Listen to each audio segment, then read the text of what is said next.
Welcome back to my YouTube channel. इस video में हम लोग पढ़ेंगे क्लास 10th के एक बहुत ही इम्पोर्टेंट टॉपिक के बारे में जिसका नाम है दर्पण। तो चलिए देखते हैं दर्पण क्या होता है, दर्पण कितने प्रकार का होता है। देखिए सबसे पहले जो हमारा होता है दर्पण वो हमारा दो प्रकार का होता है। एक होता है समतल दर्पण और एक होता है गोलीय दर्पण। तो इस वीडियो में हम लोग पढ़ेंगे कि दर्पण क्या होता है और समतल दर्पण क्या होता है। गोलीय दर्पण हम लोग अगले वीडियो में पढ़ेंगे।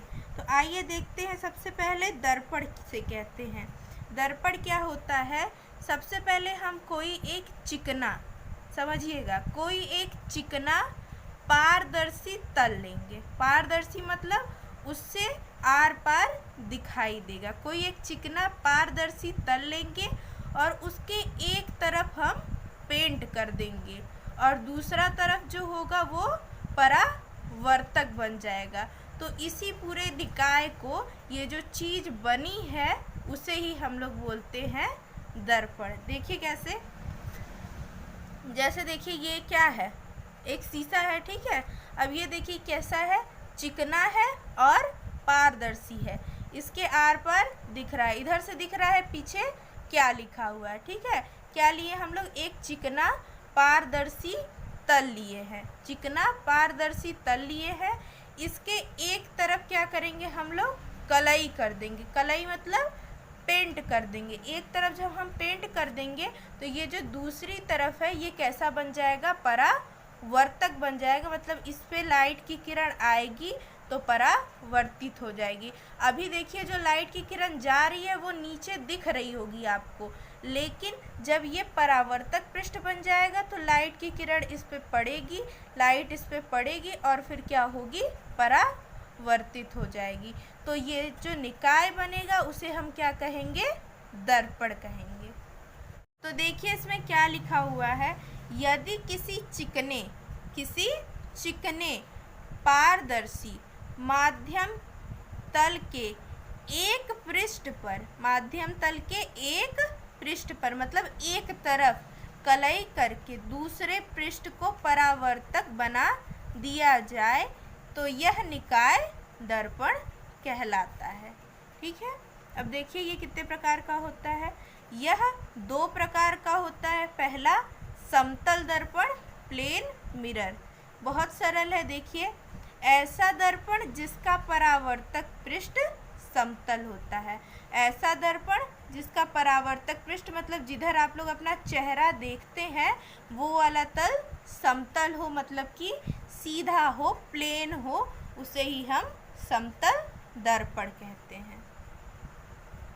देखिए जैसे ये बना हुआ है एक दर्पण, क्या किए, एक समतल शीशा लिए हैं, एक समतल चिकना तल लिए हैं, उसके एक तरफ कलई कर दिए हैं, मतलब पेंट कर दिए। ये पेंट किसका होता है, रेड ऑक्साइड का पेंट कर दिए, लेप लगा दिए एक तरफ। तो इसका जो दूसरा तल है, दूसरी तरफ का तल है, वो कैसा बन गया है, परावर्तक बन गया। मतलब इस पे अगर कोई लाइट की किरण आएगी तो परावर्तित होके चली जाएंगी।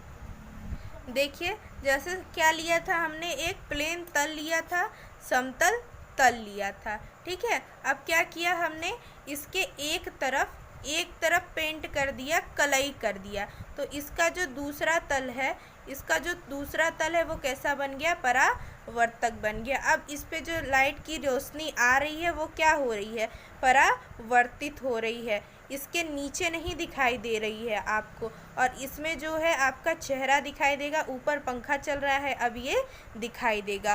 और अगर इसकी जगह हम लोग ये वाला कांच लें तो इससे प्रकाश किरणें परावर्तित नहीं होंगी, क्या हो जाएंगी, अपवर्तित हो जाएंगी, आर पार चली जाएंगी। तो अगर इसके ऊपर हम लोग पेंट कर देंगे तो ये हमारा क्या बन जाएगा, एक शीशा बन जाएगा, एक दर्पण बन जाएगा। अब देखेंगे समतल दर्पण द्वारा प्रतिबिंब के गुण क्या क्या होते हैं, मतलब समतल दर्पण में जो प्रतिबिंब बनता है वो कैसा बनता है, इसके बारे में हम लोग जानेंगे।